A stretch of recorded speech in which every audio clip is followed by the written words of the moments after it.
eu possa estar sujeito à tua voz, minha mente possa estar cativa. Aí você ora por mim também, em nome de Jesus.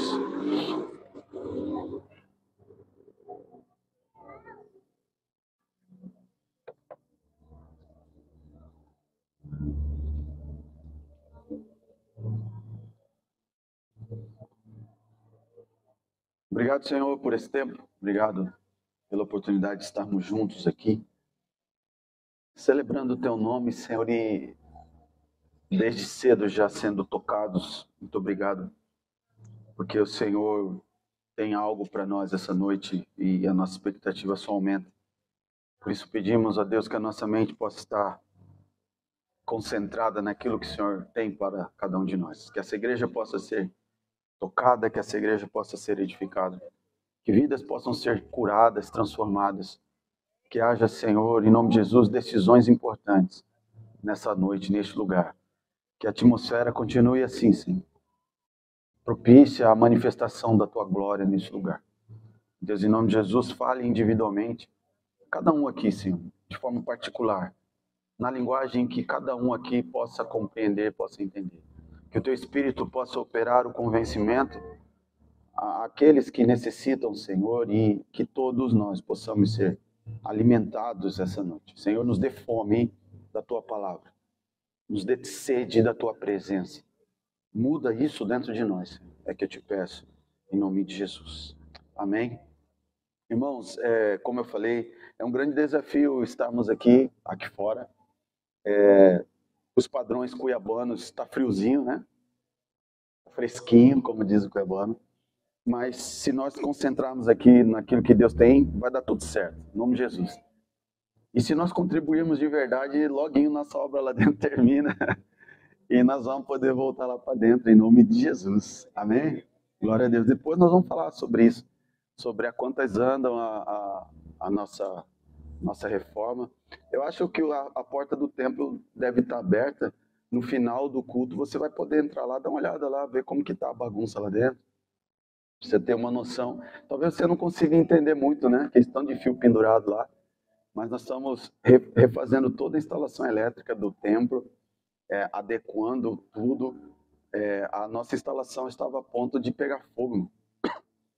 Estava crítico o negócio. Muita sobrecarga, né? A má distribuição dos circuitos. Enfim, nós estamos ajustando e isso custa muito caro. Mas nós temos certeza que a igreja vai ficar boa, vai ficar legal a nossa estrutura, segura também, principalmente, em nome de Jesus. Eu quero, nessa noite, trazer uma pergunta. E esse é o tema da nossa reflexão aqui. A pergunta é essa: vale a pena? Vale a pena? É uma pergunta, vale a pena? E para darmos um pano de fundo aí, um fundamento, a nossa reflexão, para nós termos um texto como base, nós vamos abrir a nossa Bíblia no Evangelho de Mateus, no capítulo de número 19. Mateus 19.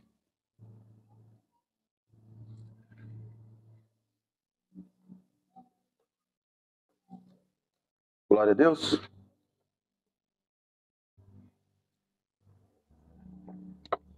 Mateus 19, 23. Quando lá estiver, você dá um glória a Deus, bem glória a Deus aí. Isso, irmão. Vamos manter a temperatura alta aqui, amém? Glória a Deus. Amém, glória a Deus. Fervor, pentecostal, aleluia. Isso aí, irmão. Basta o clima gelado, né? Ou ser gelado também, aí eu não aguento. Aí. Amém? Aí, isso aí, irmão. Deus é bom. Verso 23, estamos lá. Então disse Jesus a seus discípulos: em verdade vos digo que um rico dificilmente entrará no reino dos céus. Ainda vos digo que é mais fácil passar um camelo pelo fundo de uma agulha do que entrar um rico no reino de Deus. Ouvindo isso, os discípulos ficaram grandemente maravilhados e disseram: sendo assim, quem pode ser salvo? Jesus, fitando neles o olhar, disse-lhes: isto é impossível aos homens, mas para Deus tudo é possível. Então lhe falou Pedro: Olha o Pedro aí indagando Jesus. Eis que nós tudo deixamos e te seguimos. Que será, pois, de nós? Jesus lhe respondeu: em verdade vos digo que vós, os que me seguistes, quando na regeneração o Filho do Homem se assentar no trono da sua glória, também vos assentareis em 12 tronos, para julgar as 12 tribos de Israel, todo aquele que tiver deixado casas, ou irmãos, ou irmãs, ou pai, ou mãe, ou mulher, ou filhos, ou campos, por causa do meu nome, receberá muitas vezes mais e herdará a vida eterna. Porém, muitos serão últimos e os últimos primeiros. Jesus mente? Eu vou perguntar de novo. Jesus é mentiroso? O que Jesus fala é verdade? A pergunta para nossa reflexão aqui: vale a pena tudo isso? É comum, eu trago esse questionamento porque é comum. As pessoas, assim como Pedro trouxe esse questionamento, Pedro fez esse questionamento, assim como Pedro, muitas pessoas talvez aqui, nesta noite, nesse auditório, ou sei lá, pela internet, que está me vendo ou me ouvindo, faz esse mesmo questionamento que Pedro fez, parafraseando o texto bíblico que acabamos de ler. Será que compensa? Será que vale a pena? Será que vale a pena deixar tantas coisas que são populares, deixar tantas coisas que são interessantes para seguir Jesus? Será que vale a pena eu me preservar, não me envolver sexualmente com ninguém por causa de Jesus? Será que vale a pena eu renunciar à minha vontade para seguir Jesus? Meu irmão, quem fez esse questionamento é alguém que estava ao lado de Jesus, homem. Pedro. Pedro, que estava vendo mortos sendo ressuscitados, aleijado andar, cego ver, ele perguntou para o Senhor: nós temos deixado tudo, será que vale a pena, Jesus? Vale a pena? É bem possível que algumas pessoas aqui tenham vontade de olhar para Jesus nessa noite e dizer, ou questionar: Senhor, nós deixamos amigos, hábitos, já não frequento lugares, já não uso as mesmas roupas, já não como os mesmos alimentos, já não ouço as mesmas músicas por te seguir. O que eu recebo em troca?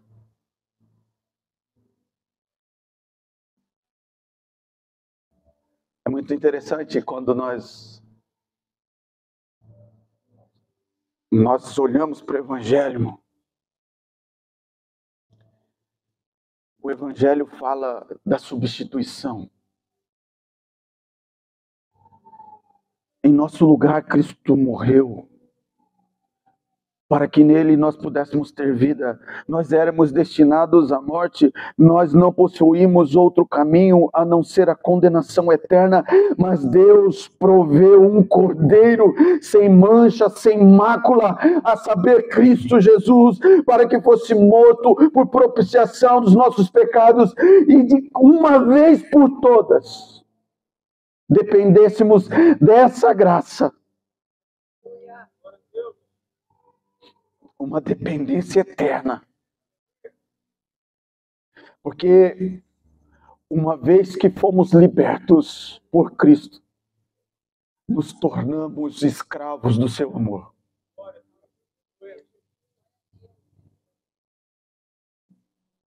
Uma vez que entregamos a nossa vida a Cristo, nos tornamos prisioneiros da liberdade que Ele nos concedeu.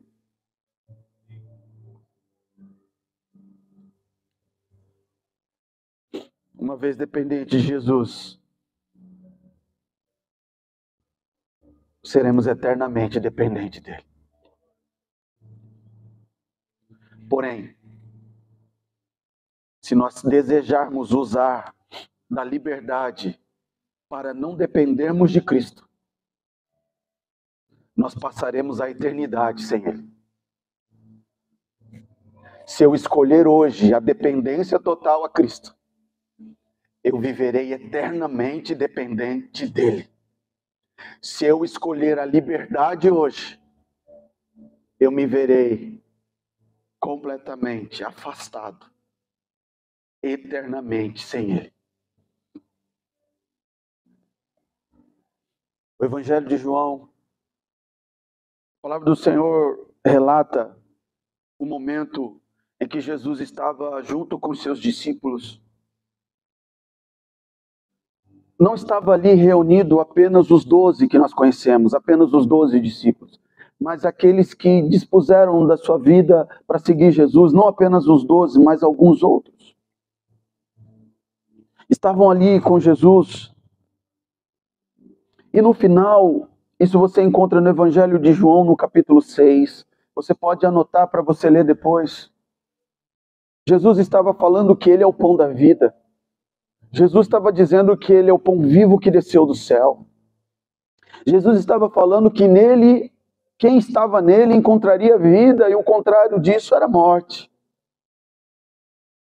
Então ele estava dizendo que não havia outro caminho, não havia outro mediador, não havia outra opção, senão Ele. Então, aqueles discípulos, ao final da sua palavra, muitos foram embora. Muitos deixaram Jesus.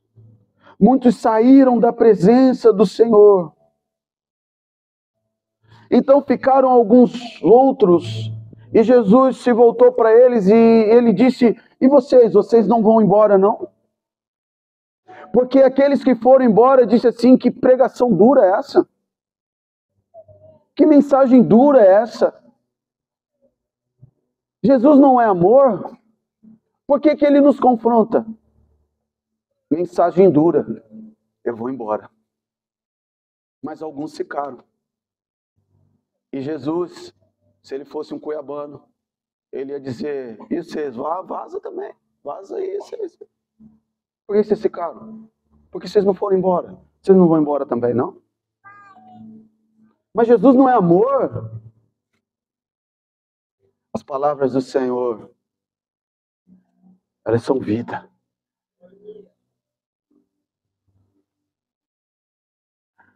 Irmão, quem já viu aqui, mesmo que seja por vídeo, em alguma situação, uma simulação que seja, você já viu alguém alguma vez, ou de repente você mesmo participou de um procedimento para ressuscitar alguém que está tendo um ataque, que está morrendo?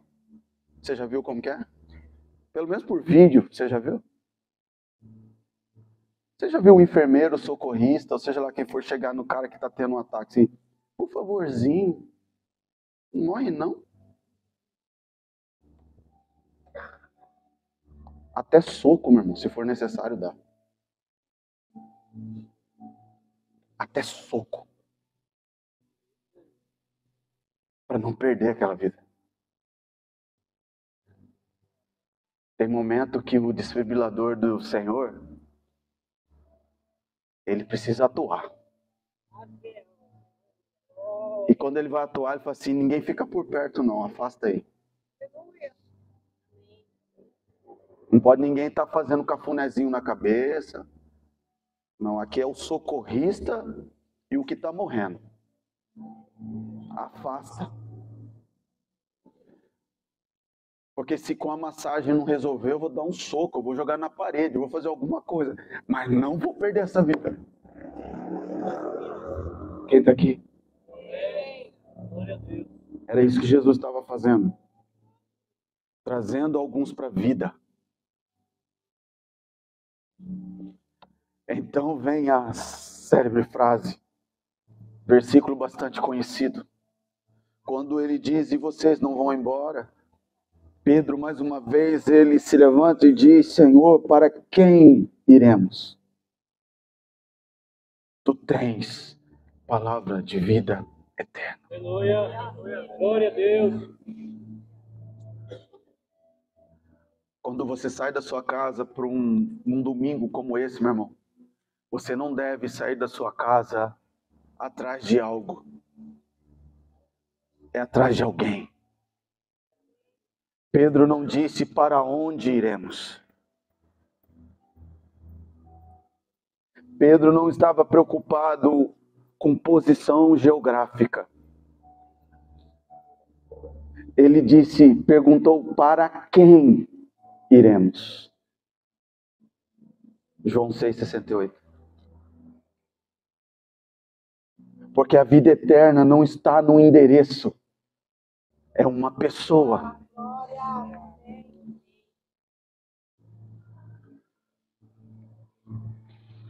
A verdade é que só Cristo tem palavras de vida eterna. Ele é o centro da revelação. No passado, Deus falava de outras formas. Falava pelos pais, Deus tinha outras formas de comunicar. Mas hoje Ele fala pelo Filho. Hoje Ele fala através de Jesus, através da sua palavra. Jesus é o centro. Jesus é a mensagem. Qual mensagem eu devo pregar, pastor? Jesus é a mensagem.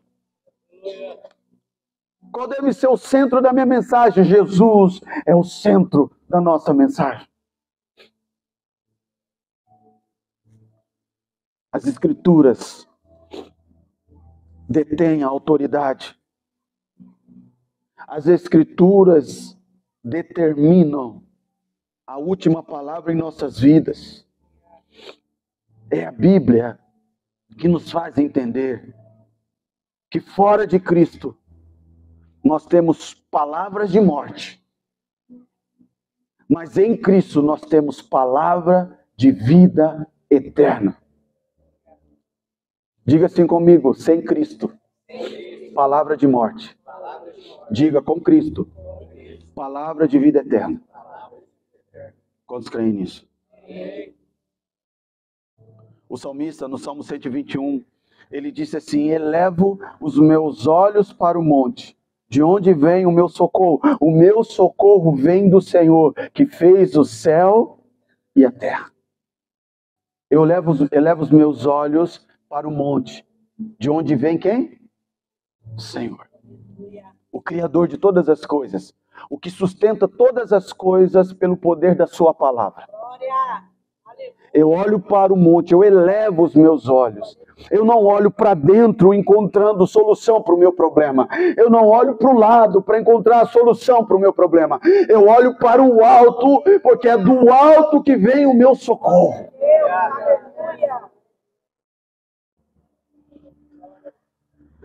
Quando você clama por socorro, você eleva os seus olhos para onde? Aleluia. Crente passa por momentos de dificuldade, crente passa por momentos onde ele precisa clamar por socorro. Sim ou não? No mundo teremos aflições, o Senhor disse. Mas a pergunta que resta esta noite, meu irmão, diante das circunstâncias negativas da nossa vida, diante de qual Deus nós estamos nos curvando? Quando nós precisamos de socorro, é diante de quem que nós estamos nos prostrando?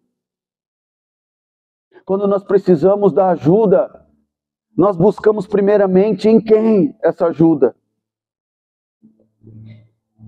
Você tem dependido de Deus totalmente, completamente? Sim? Sim? Então tem de bom ânimo. O Senhor venceu o mundo. O Senhor venceu qualquer força que possa se opor a você.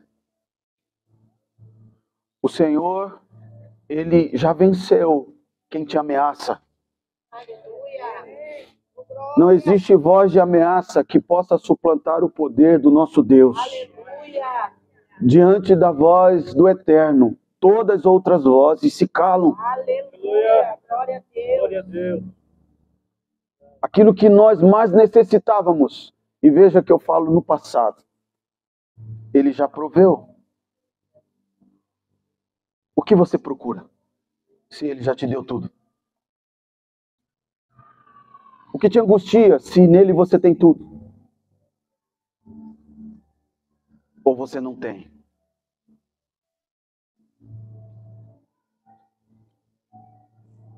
Ainda que a figueira não floresça, nem haja fruto na videira, o produto da oliveira minta, e os campos não produzam mantimento, as ovelhas da malhada sejam arrebatadas e nos currais não haja mais gado. Todavia, eu me alegrarei no Senhor, exultarei no Deus da minha salvação. A boa notícia que chega aos nossos corações essa noite é que o que necessitamos não são coisas. Nós necessitamos dele, de Cristo. O Senhor é meu pastor e ele não me faltará. O Senhor é meu pastor e ele não me faltará. Porque se eu tenho ele, eu tenho tudo. A questão é que nós estamos debaixo da mesa comendo migalhas e tentando ter a nossa fome saciada com migalhas, enquanto nós já fomos reposicionados, já fomos curados, nós já fomos lavados no sangue do Cordeiro e nós podemos assentar com os príncipes à mesa e nos esbaldarmos do banquete que ele já preparou para nós. Nós descemos da mesa como aleijados, como deficientes e rastejamos debaixo da mesa, comendo migalha, aquilo que sobra. E estamos embaixo da mesa reclamando que não somos saciados. E muitas vezes nós saímos da sala do trono para buscar as coisas para nos saciar, sendo que basta para nós olharmos para o alto e nos assentarmos no lugar que é nosso, porque ele tira o pobre do monte de entulho e faz assentar com os príncipes. Vale a pena? Jesus é nosso tudo. A nossa maior riqueza, ainda que nada mais aconteça na nossa vida, o que nós precisávamos nós já temos, porque nós antes éramos inimigos de Deus, nós éramos ímpios, nós éramos rebeldes, nós éramos por natureza filhos da ira, mas hoje, por meio de Cristo Jesus, nós somos filhos de Deus, nós somos amigos do Pai. E Jesus disse: quem quiser vir após mim, negue-se a si mesmo, tome a cada dia a sua cruz e siga-me. Pois quem quiser salvar a sua vida, perdê-la, mas quem perder a sua vida por amor de mim, esse a salvará. Eu creio nessa palavra. Eu creio nessa palavra. Eu creio nessa palavra. Que quem perder a sua vida por amor dele,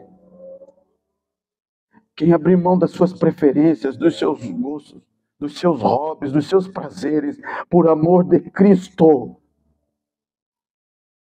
vai encontrar. Eu creio nessa palavra. Essa palavra é verdadeira, digna de aceitação.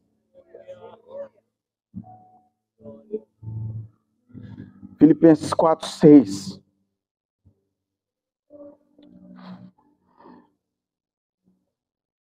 Não se aflijam com nada.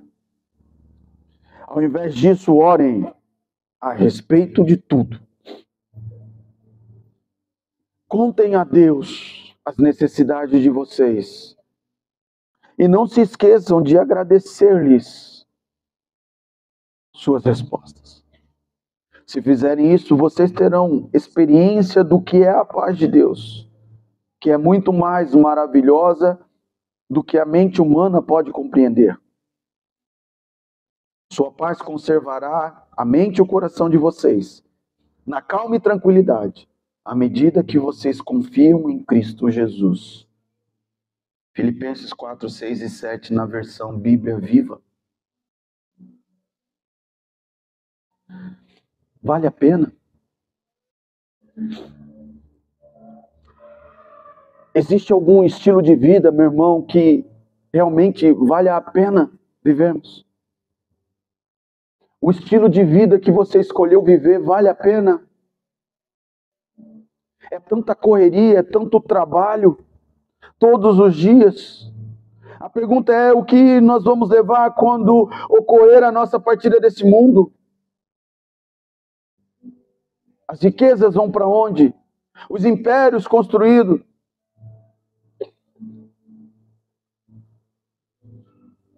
Então nota-se no meio do povo um desejo, um afã desesperado, maluco, para ganhar as coisas do mundo.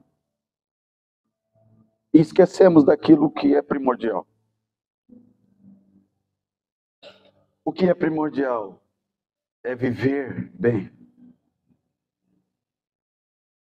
É possível viver bem num mundo caótico que temos hoje. Quantos creem nisso?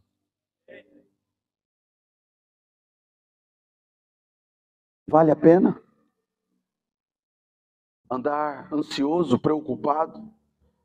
A preocupação vai resolver os seus problemas? Ou vai criar outros problemas?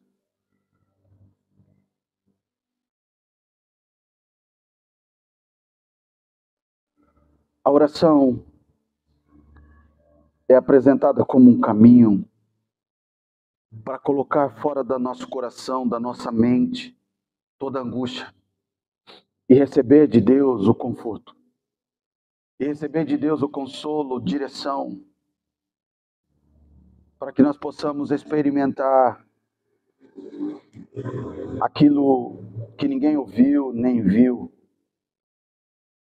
Então nós saberemos e conheceremos que é um Deus que trabalha para o bem daqueles de quem confia nele.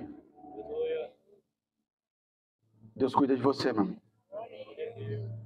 Deus está cuidando de todos nós. Vale a pena?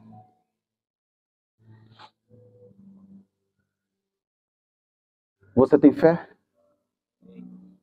Em quem ou em que a sua fé está fundamentada? Valer a pena. O sentido dessa frase, o significado dela é esforço. Valer a pena é sacrifício. Valer a pena é abrir mão. Valer a pena é recompensa. Se você ler o Evangelho de Mateus no capítulo 27, Lucas no capítulo 23, você vai ver a narrativa ali da morte de Jesus. O momento da morte de Jesus. Quando Jesus morreu na cruz, ele levou sobre si todo o nosso sofrimento, pecado, toda a derrota. Ele levou sobre si. Jesus, ele já conquistou tudo por nós. Mas tem muitas pessoas que neste momento elas se confundem, elas acham que pelo fato de Cristo já ter conquistado tudo por nós, eles acham que já não precisa fazer mais nada, mas isso é um tremendo engano. Porque quando você vê a narração ou a história, como isso aconteceu, você vai notar que Deus e Jesus, eles se esforçaram e abriram mão de tudo só para estar conosco e nos salvar. Você vai ver o Espírito Santo também se esforçando para nos ajudar. A pergunta é, meu irmão, por que sempre achamos dificuldade em fazer tudo o que é para Deus? Da parte de Deus houve um esforço. Por que nós achamos então que pelo fato dele ter morrido na cruz, ter bradado naquela cruz que está consumado, nós acreditamos então que a nossa vida agora seria mar de rosa? Mas eu não estou falando de salvação, não estou falando que você tem que fazer algo para ser salvo, amém? Estão me entendendo? Glória a Deus. A salvação é pela graça, pela obra de Cristo naquela cruz. Nós fomos abraçados, alcançados por Ele. Ele nos amou. A nossa salvação depende de Cristo, somente de Cristo. Não há mérito humano nisso, amém? Glória a Deus. Mas o fato dele ter morrido por nós, muitos acreditam que agora está suave, não precisa fazer mais nada. Então tudo aquilo que é exigido de nós parece que é pesado demais. Tem gente que acha pesado demais orar, tem gente que acha que é pesado demais ler a Bíblia. E esses argumentos usados, né, irmão? Eu não tenho hábito de leitura, eu tenho dificuldade para ler, ou eu leio e não consigo assimilar, ou sei lá, tantas outras desculpas. Tudo é muito difícil, meu irmão. Essa semana teve manhã aí, irmãos, quando eu acordei estava 8 graus. Quem acordou estava aí 8, 9 graus. Teve uns dias aí. Você foi trabalhar esse dia, meu irmão? E se tivesse 8 graus agora, você viria no culto?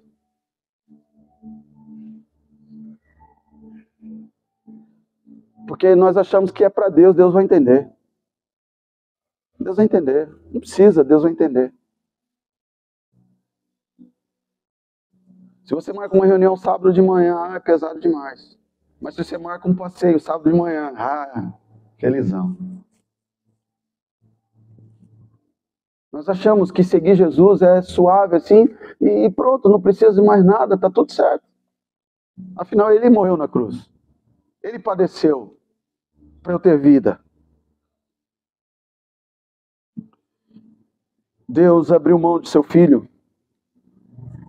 Presta atenção nisso, meu irmão. Deus abriu mão de seu filho. Jesus abriu mão da sua glória. O Espírito Santo está trabalhando agora, esforça todos os dias para nos manter no caminho. Sorte nossa, irmão, que Deus não se cansa. Porque se ele se cansasse de tentar nos convencer. Por exemplo, agora, o Espírito Santo está falando com gente aqui que não está nem aí para ele.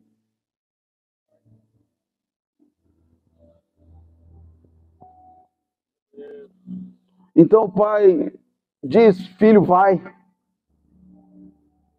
O filho, mesmo sabendo tudo o que ia passar, ele respondeu, eu vou.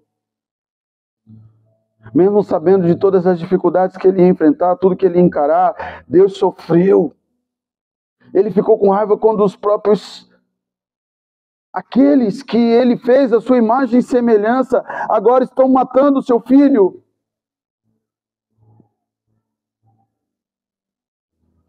Aqueles que foram feitos sua imagem e semelhança o entristece.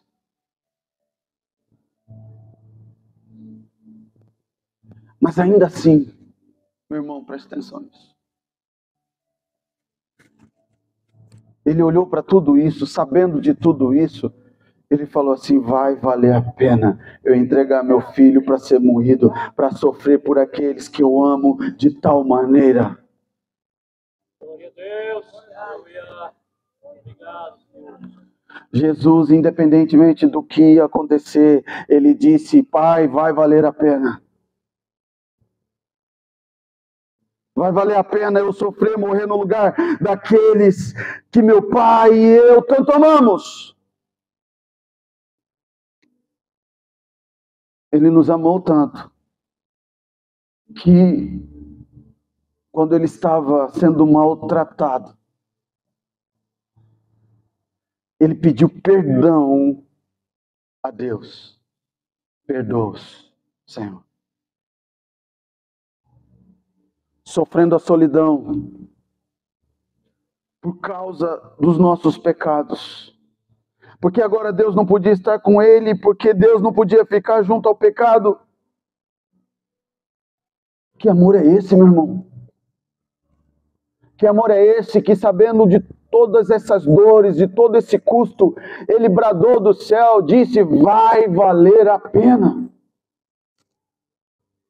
Eu sei que nós vamos passar por tudo isso, mas vai valer a pena. A pergunta de Pedro é a sua pergunta essa noite, meu irmão. Vale a pena, Senhor, abrir mão de tudo? Vale a pena, Senhor, insistir com aquele irmãozinho que não quer nada com a dureza?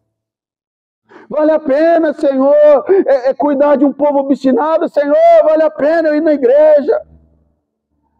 Ele olhou do céu um dia para você, sabendo da sua rebeldia, da sua obstinação. Ele olhou para você com um olhar de amor e disse: eu sei de tudo isso, mas vai valer a pena. E você até hoje está perguntando se vale a pena?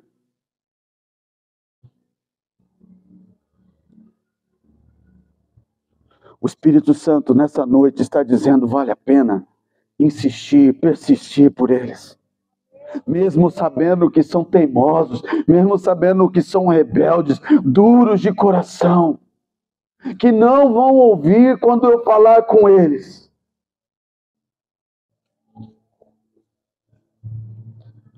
Eles vão me deixar de lado. O Espírito Santo sabe disso, que você vai deixar ele de lado.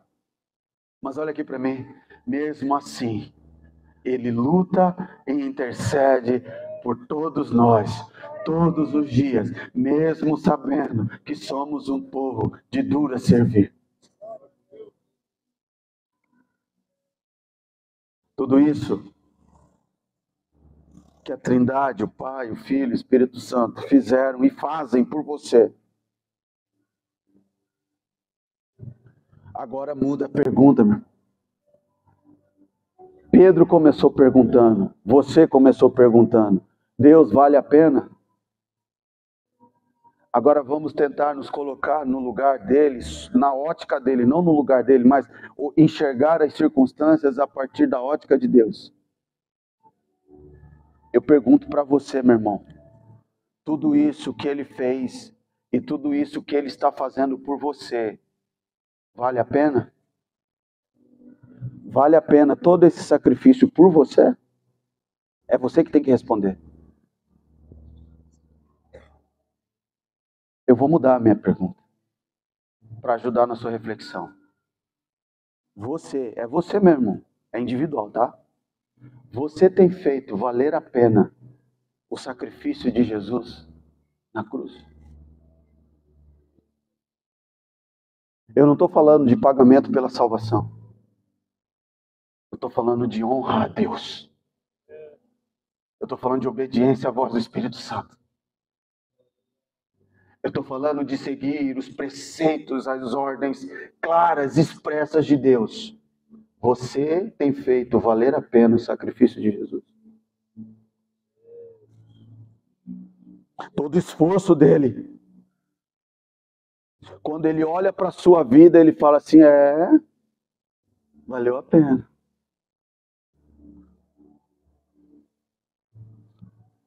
Será que a Trindade reunida olha para você e suspira e fala assim: aquele cravo na minha mão valeu a pena. Olha como meu filho está crescendo. Olha só, eu libertei, olha como ele está andando livre. Olha só aquele outro ali, como ele ama a nossa presença. Como valeu a pena tudo que eu passei por ele.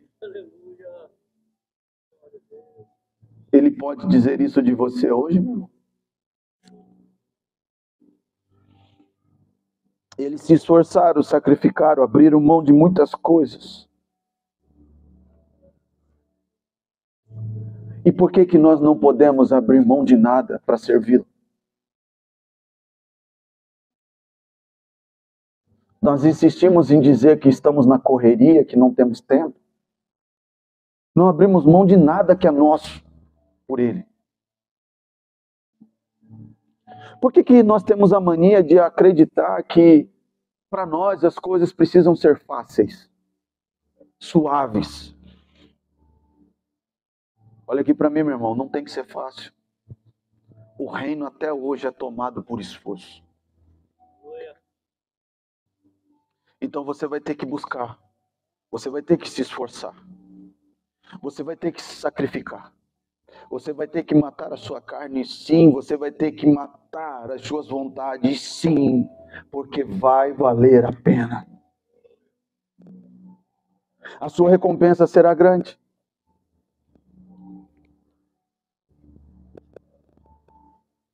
E Deus está vendo isso. E quando eles olharem para você, eles saberão, eles dirão que valeu a pena todo o esforço e que nada do que eles fizeram foi em vão por você. Isaías 53, no versículo 11, a palavra do Senhor diz: Ele verá o fruto do seu penoso trabalho e se alegrará. Uma profecia escrita 700, 750 anos antes do sacrifício de Jesus na cruz. Antes de Jesus morrer na cruz. Já estava dizendo que ele passaria por esforços descomunais, mas que ao final ele veria o fruto do seu penoso trabalho. E ele se alegraria com o fruto do seu penoso trabalho. Entre outras palavras, está dizendo assim, que ele veria que valeu a pena.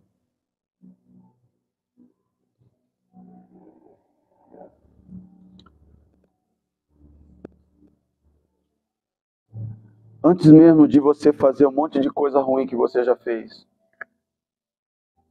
Deus já tinha visto você funcionando. Deus já tinha visto você fluindo. Deus já tinha visto você crescendo. Deus já tinha visto você glorificando o nome dele com a sua vida. É por isso que ele disse que ele veria o fruto do seu penoso trabalho e se alegraria. Ele estava dizendo que quando ele olhasse para a sua vida, ele ia se alegrar.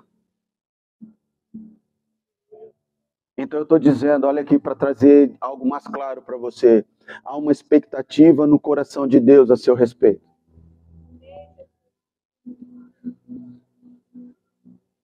Abra sua Bíblia comigo em Hebreus, no capítulo de número 5.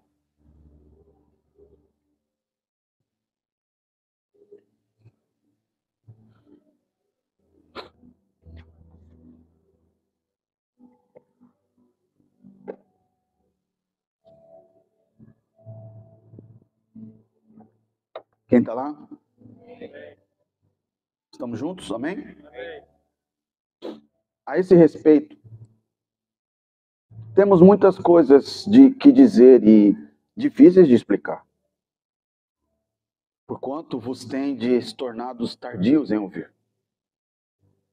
Pois com efeito, quando devias ser mestres, atendendo ao tempo decorrido, tendes novamente a necessidade de alguém que vos ensine, de novo, quais são os princípios elementares dos oráculos de Deus. Assim vos tornastes como necessitados de leite, e não de alimento sólido. Ora, todo aquele que se alimenta de leite é inexperiente na palavra da justiça, porque é criança.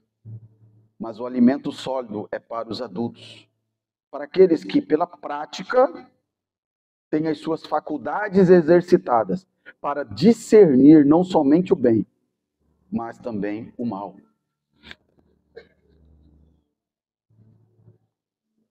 Sabe quando você faz o sacrifício dele valer a pena? Quando você cresce. Diga assim, eu preciso crescer. Diga assim, eu sou carnal e preciso crescer.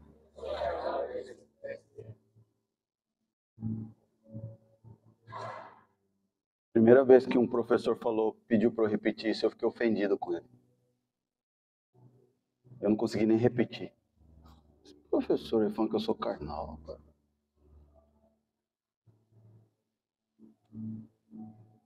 Aí eu entendi. Só pelo fato de eu não querer responder, o quanto eu era carnal. Eu sou carnal e preciso crescer. Há uma expectativa no coração do Pai. Ele quer ver o seu penoso trabalho valer a pena. Ele quer que você cresça. Veja, esse texto ele é muito amplo, nós poderíamos pregar somente em cima desse texto.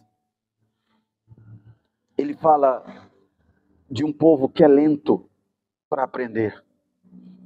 Essa carta é endereçada ao povo hebreu, que estava vivendo neste momento, no contexto aqui, uma perseguição ferrenha. Eles estavam sendo oprimidos, eles estavam sendo perseguidos.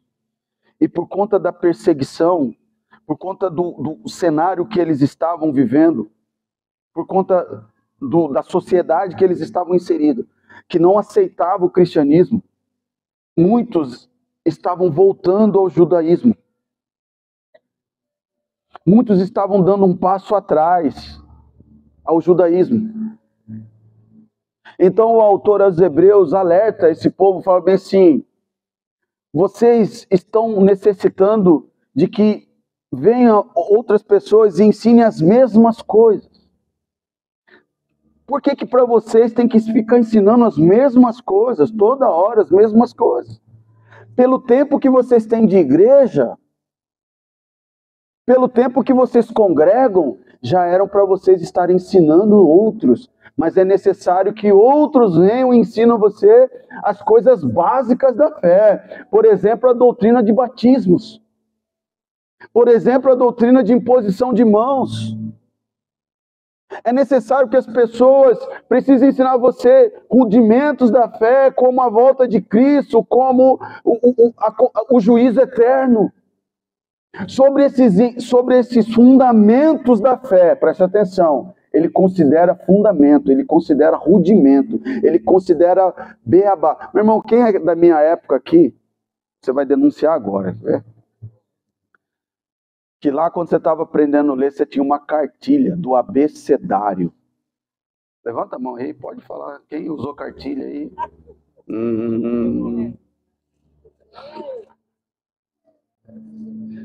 Esse mais moderninho é a apostila, né?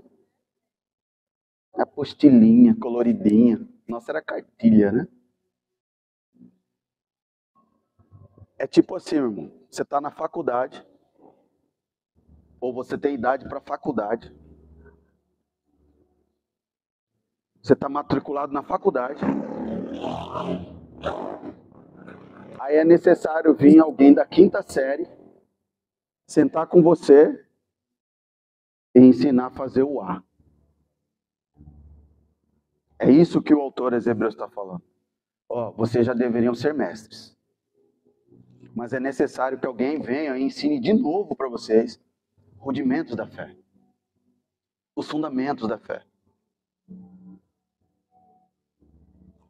Já era para você estar comendo feijoada. Vocês estão no leite. Eu falei aqui sobre frieza espiritual e nós falamos que frieza espiritual ela não é da noite para o dia, amém? Quando se lembra aqui? É um processo. E um dos motivos que causa frieza espiritual, por exemplo, nós citamos, é a convivência com o pecado. É aquele crente que vive cercado, ele não está em pecado, mas ele vive cercado pelo pecado. Ele vive cercado de pessoas com palavras de baixo calão, ele vive cercado de pessoas que fazem piadinha de duplo sentido, ele vive cercado e assistindo e vendo coisas que não agradam a Deus, e ele fica ali. Ele vai se esfriar espiritualmente. E outro motivo também, um dos motivos que causa frieza espiritual, é a falta de profundidade no relacionamento com Cristo. É um cristianismo raso.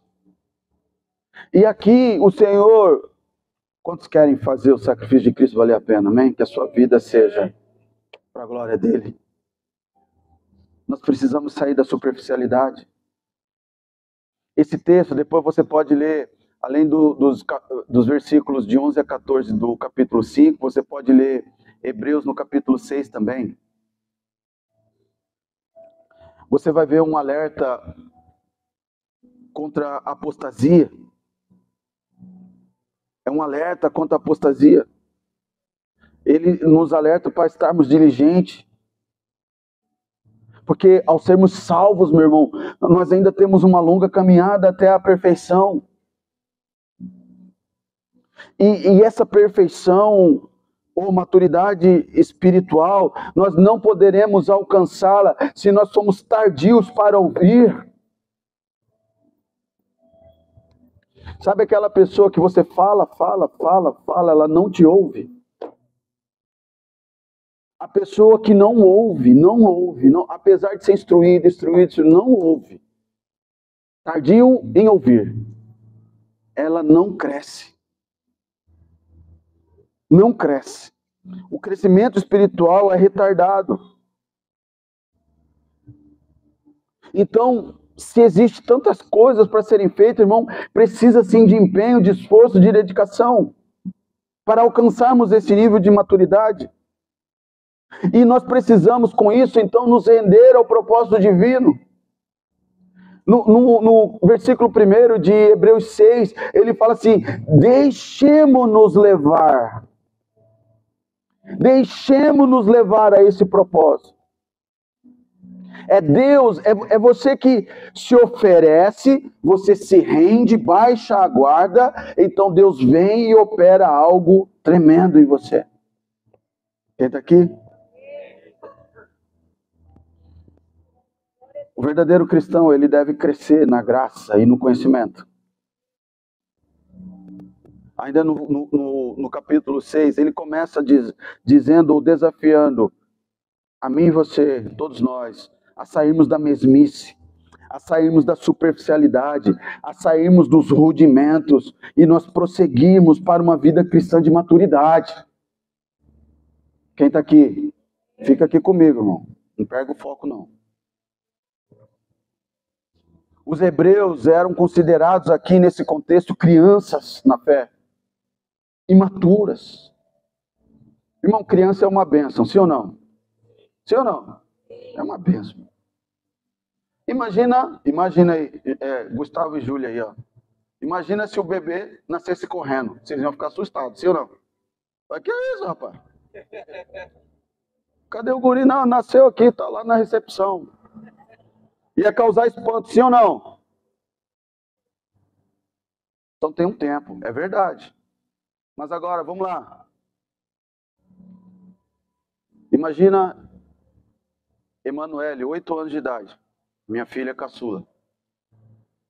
Imagina ela com 8 anos de idade e não andar. Imagina se ela não andasse. Imagina se ela não falasse. No mínimo, irmão, eu já tinha procurado um médico. Sim ou não? Não é normal uma criança de 8 anos de idade estar no colo. Quem está aqui? Não tem como um bebê sair da barriga e sair correndo. Verdade. Mas é estranho, depois de uma certa idade, a criança não andar, a criança viver no colo, a criança não saber levar a colher na boca, a criança numa certa idade, tudo tem suas fases, né? Ainda não falou, não é independente, é estranho. Eu falei sobre isso no discipulado dos homens, né? Tem homem aqui? Eu dei o exemplo, eu falei, já pensou se eu chego no culto, irmão, com a Ana Vitória no colo? Ana Vitória, 16 anos, com chupeta na boca? O que vocês iam falar? Essa filha do pastor aí, hein? Esse tamanho com chupeta. Você ia falar, não ia? Você ia achar estranho, não ia? Ah, pois é. Porque você ia olhar assim, nessa idade, não era para estar vivendo desse jeito. Sim ou não? Pois é. Nessa idade não era para você estar vivendo desse jeito, crente. Vamos jogar chupeta fora? É para você mesmo que eu estou falando. Vamos andar? Chega de colo? Tá na hora de você ir na cozinha e preparar o papazinho já? Sim ou não? Chega domingo à noite e vai assim... tá. Tá feio, irmão. Tá na hora de você começar a preparar o seu rango. E olhar para os mais novinhos. Falar assim, não, eu vou te ajudar. Toma papazinho aqui para você. Porque eu ainda não cheguei. Mas eu já sei fazer um papazinho. Para mim e para dar para o mais novinho. Quanto tempo você tem de igreja, crente? Até hoje no colo. Não prepara um estudo bíblico. Não senta com ninguém para ensinar nada. Já não era para estar andando? Já era para estar andando, irmão. Já era para estar coordenando, já era para estar liderando. Existe uma expectativa no coração de Deus, para que Ele olhe lá do céu e fale: rapaz, está valendo a pena. Ah, mas custa, pastor? Custa. É difícil. Sinto uma tensão no ar agora. A atmosfera mudou de repente. Sabe o que é isso? Corações fechados. Fechou o coração. Porque eu cobrei você. Tardios em ouvir. Não cresce. É na autoridade do Espírito que eu falo agora. Enquanto você estiver com o seu coração endurecido para mim, tardio em ouvir, você não vai crescer. Já era para você ser mestre. Já era para você ter chegado na pastora Danu e falou: pastor, eu vou coordenar um grupo de mulheres aqui, nós vamos arrebentar com esse negócio aqui. Mas você não quer. Você só quer a programação pronta. Já era homem para você estar discipulando outros tantos homens. Já era para você estar avançando, cara. Já era para você ser um pregador. Mas ainda não conhece nem os fundamentos da fé.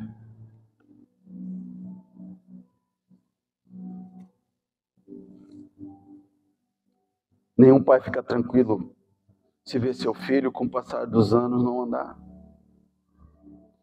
Tem a fase do colostro, meu irmão. Tem a fase do leite. Tem a fase da papinha. Mas precisa chegar à fase da feijoada, meu irmão. Mamadeira para um jovem de 20 anos. Imagina a cena. Chega lá na cantina, lá, o jovem, né? Infiltrado. Irmã Regiane, esquenta minha mamadeira aí. Empresta o micro-ondas. Para que essa mamadeira? Para mim. É estranho, irmão. Do mesmo modo que nós temos que entender que se der feijoada para o bebê, vai matar o bebê. Irmão, a igreja não é um orfanato. A igreja tem crianças. Quem está aqui?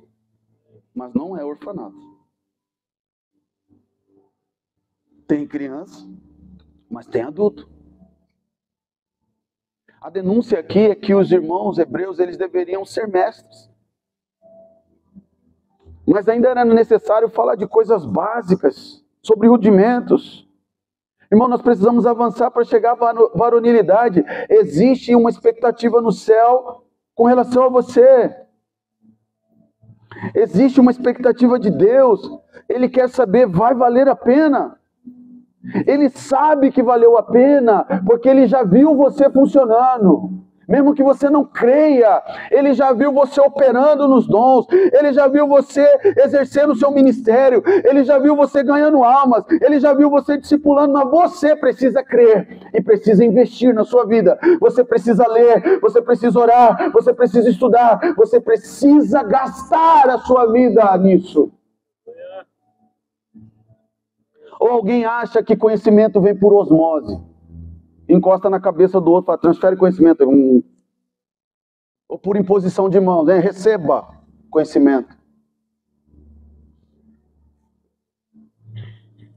Tem que ler, tem que orar, tem que buscar. Hoje, irmão, nós temos acesso a muita informação. O problema é que o excesso de informação de hoje não tem se convertido em informação, em conhecimento. É muita informação que não se converte em conhecimento. Nós temos acesso a muito e somos rasos em tudo. Não crescemos, apesar de tanta informação. Quando eu era menino, falava, pensava, raciocinava como menino. Mas quando me tornei homem, deixei para trás as coisas de menino. Até hoje você é cobrado, você fica emburrado. Sai batendo o pé, igual menino. Tá na hora de deixar as coisas de menino para trás.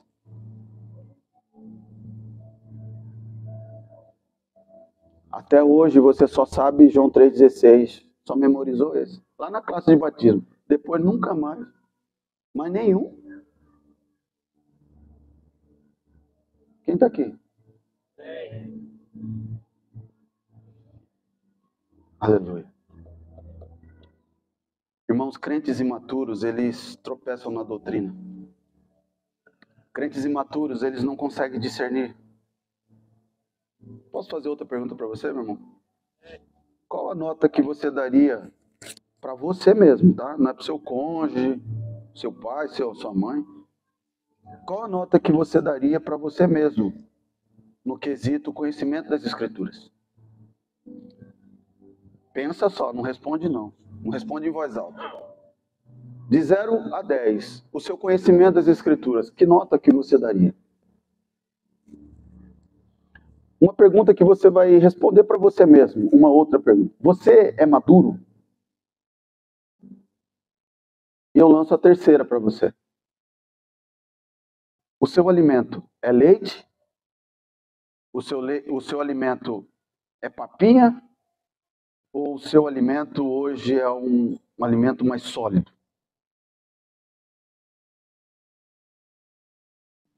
Quantos aqui querem se tornar maduros aqui?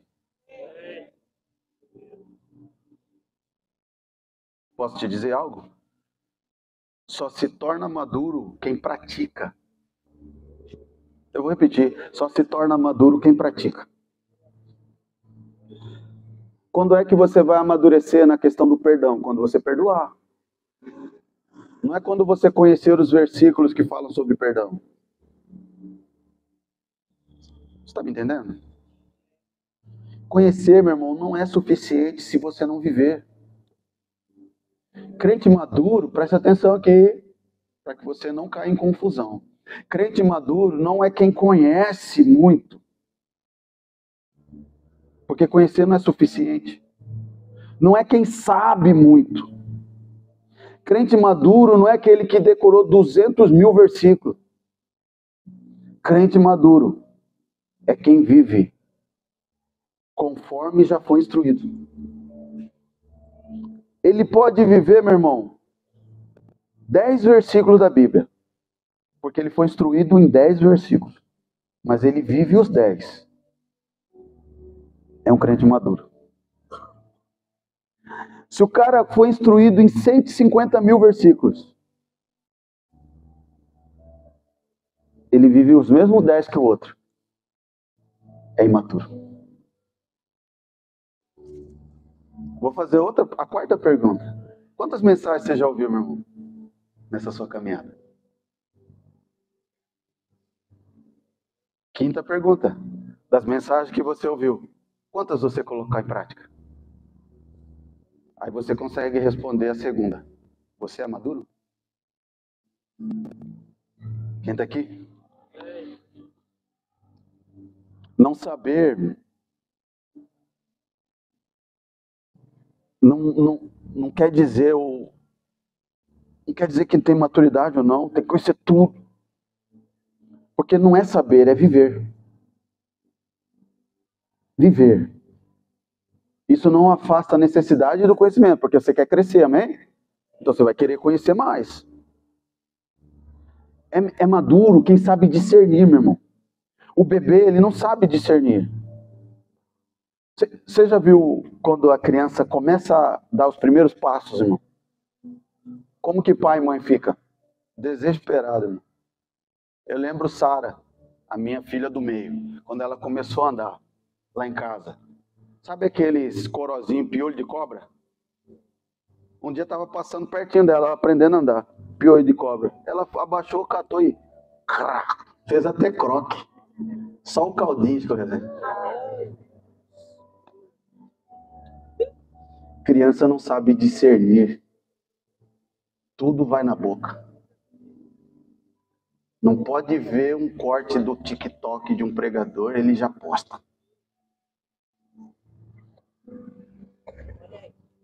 tudo ele reposta.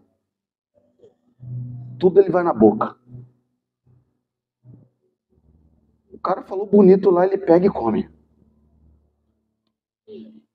E sai repostando. Porque o cara fala bonito. Não sabe o fundamento. O cara tá falando um monte de bobagem lá, cara. Mas a criança não sabe discernir. Ele bate palma pra heresia. Ele vibra com a heresia e ainda reposta. Cuidado com os cortes que você reposta, meu irmão.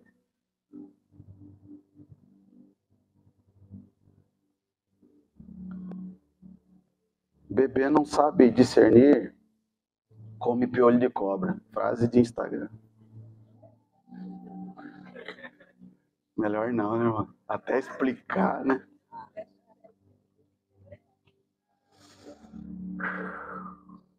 Cheguei ao final. Pensei que não ia conseguir. Fique em pé.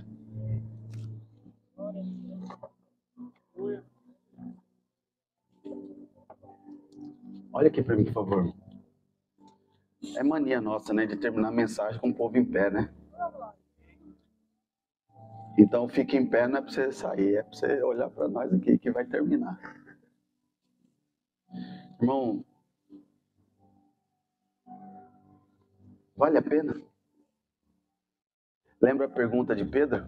Senhor, temos deixado tudo. Por que nós temos deixado tudo? Vale a pena? Só que essa noite o Senhor trucou nós aqui, né? Nós demos a carta, ele bateu e falou, trucou. Ele devolveu a pergunta. O meu sacrifício vale a pena por você? É fácil você perguntar se vale a pena você abrir mão da sua vida para viver para Ele. Mas Ele quer saber se o sacrifício dele vale a pena. Você tem honrado o Senhor com a sua vida? Mas é difícil, pastor, é difícil, irmão. É por isso que nós temos que andar igual Caetitu, assim, ó, em bando, assim. Ó. Crente tem que andar em bando. Sozinho não dá certo. Não dá conta, irmão. É brabo, o negócio é brabo. É difícil. É melhor ser 2 do que 1. Porque a paga, o salário é maior. Porque se um cair, o outro ajuda a levantar. Porque não é fácil.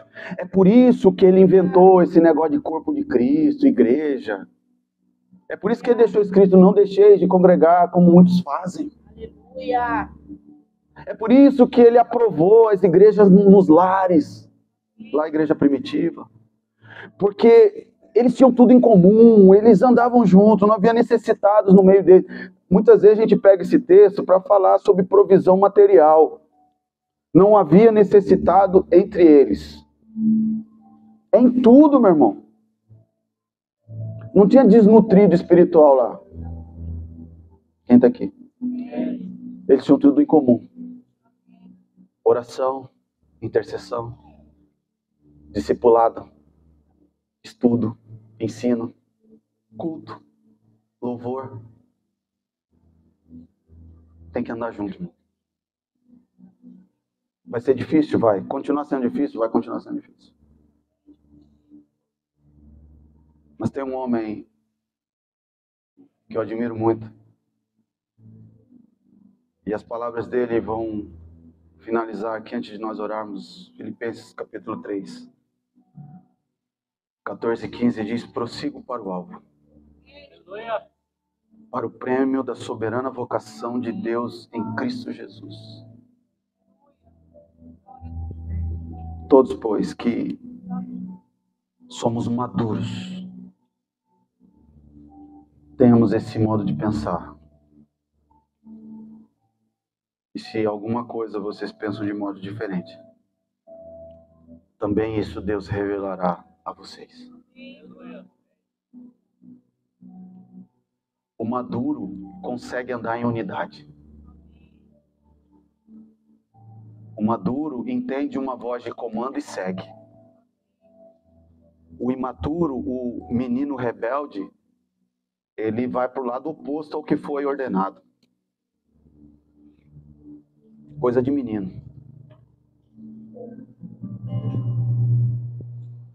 Rebeldia é coisa de menino.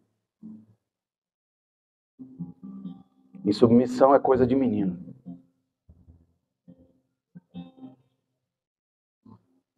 Eu vou usar uma frase, não é claro que lá com os homens eu uso a frase um pouco mais escrachada, que eu vou suavizar, porque tem damas no recinto, né? Se fosse discipulado de homem, a linguagem ia ser outra. Mas, irmão, tá feio você ficar andando no colo dos outros. Fica feio. Homem desse tamanho no colo.